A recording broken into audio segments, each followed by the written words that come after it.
J'ai été affecté au mois de septembre 1960 et jusqu'à la fermeture des écoles en juin 66. J'ai repéré les écoles qui étaient vacantes pour la rentrée 65-66. Et il y avait le centre d'accueil, le CAFI, CAFI ou CARI, on disait les deux. Je me suis renseigné parce que je savais qu'il y avait un cas, mais je n'y étais pas allé.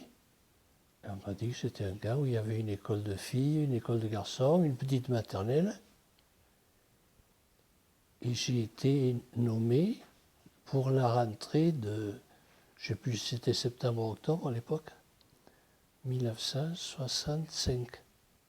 Ma femme était institutrice à Sainte-Livrade en ville.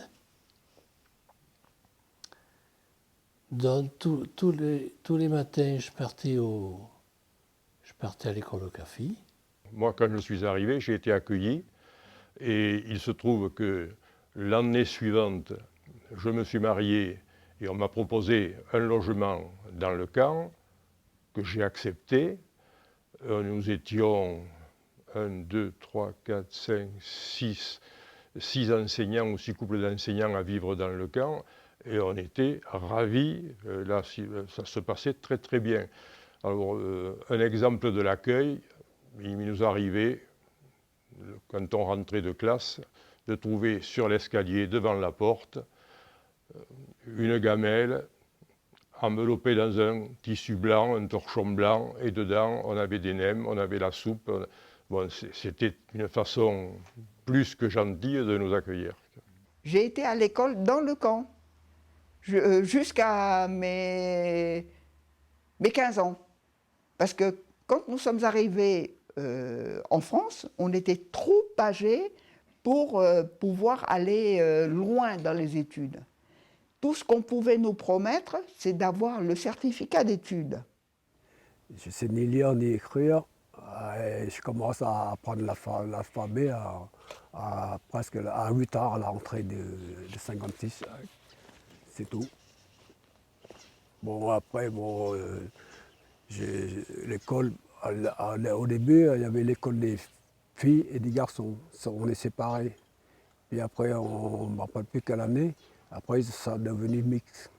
Alors, j'étais scolarisé de 62 à 62. J'ai fait un passage à l'école maternelle, qui était toujours dans la cité, l'école maternelle. Ensuite, jusqu'en CM2. Ensuite, ils ont fermé l'école, mais on était qu'entre nous, hein. Dans la cité, on était qu'entre nous. Je devais avoir entre 20 et 30 enfants. Niveau CP, il devait avoir 6 ans, comme les autres. C'était la première année où j'avais le cours préparatoire. Donc au début, c'est pas évident d'apprendre à lire à des petits qui soient d'ici ou qu'ils arrivent. Madame Arenas, M. Combrouse, qui était assez sévère, hein, mais bon, ça nous a permis de... J'avais CM1, CM2, 44 élèves. J'ai relu mon rapport d'inspection hier soir et ça faisait une classe chargée.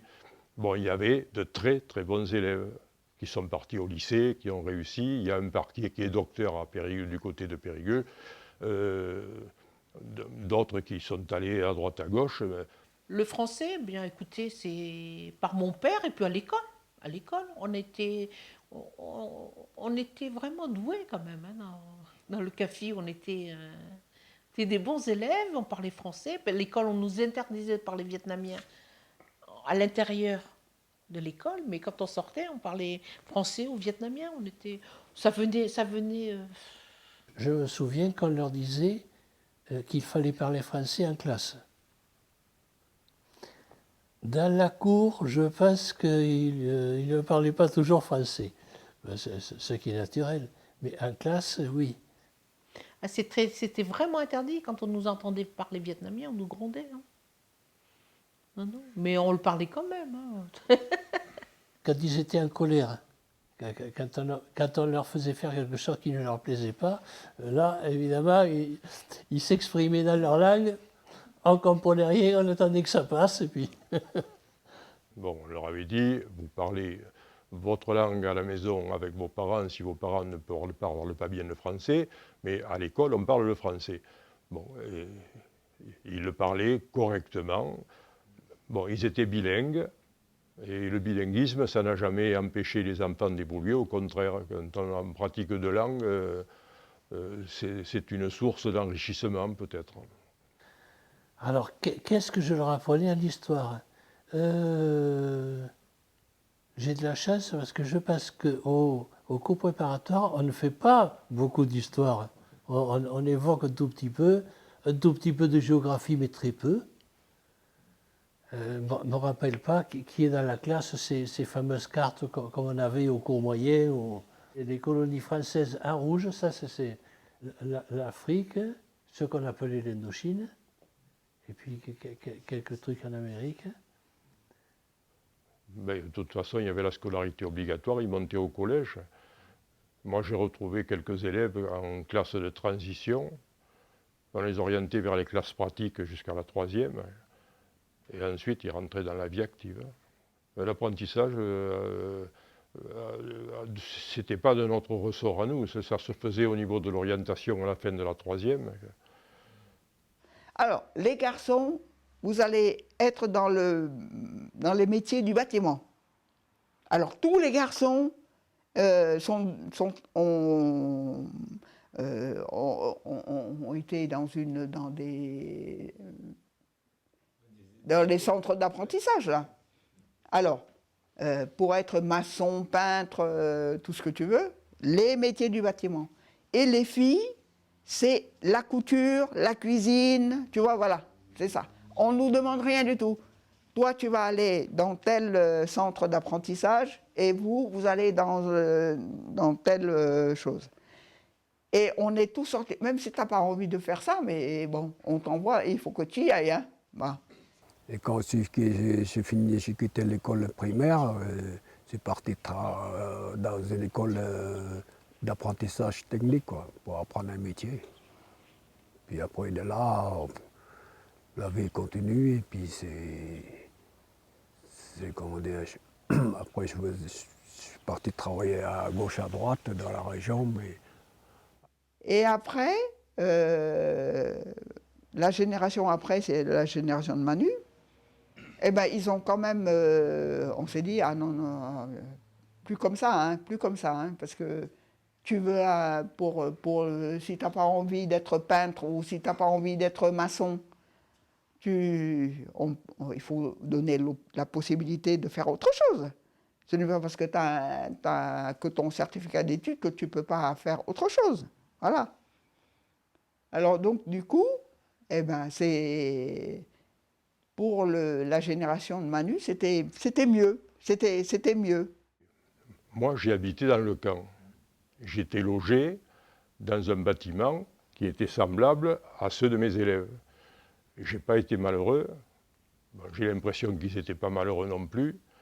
Ils étaient peut-être un nombre un peu trop important par rapport à la capacité des appartements, mais ils avaient le chauffage, ils avaient l'électricité. Moi, je n'ai pas vu d'enfants malheureux au camp. Hein. Ils vivaient peut-être mieux que certains petits paysans de la périphérie de Sainte-Livra et des villages voisins. Je pense qu'il y a eu un peu de tiraillement au début. Bon, les gens ont été surpris par une arrivée qui était relativement massive de gens de l'extérieur. Bon, et les gens qui ne connaissent pas, qui sont toujours méfiants, il est possible qu'il y ait eu, bon, dans les fêtes locales, il y a eu des petits accrochages peut-être entre des jeunes qui étaient excités d'un côté ou de l'autre, mais il n'y a jamais eu de gros problèmes et la situation s'est calmée. Bon, les gens du camp sont allés travailler à l'extérieur. Il y avait pas mal de femmes qui venaient travailler pour ramasser des haricots, pour ramasser des fraises. Et bon, les gens, à partir du moment où ils connaissent la population, bon, les relations se normalisent, quoi.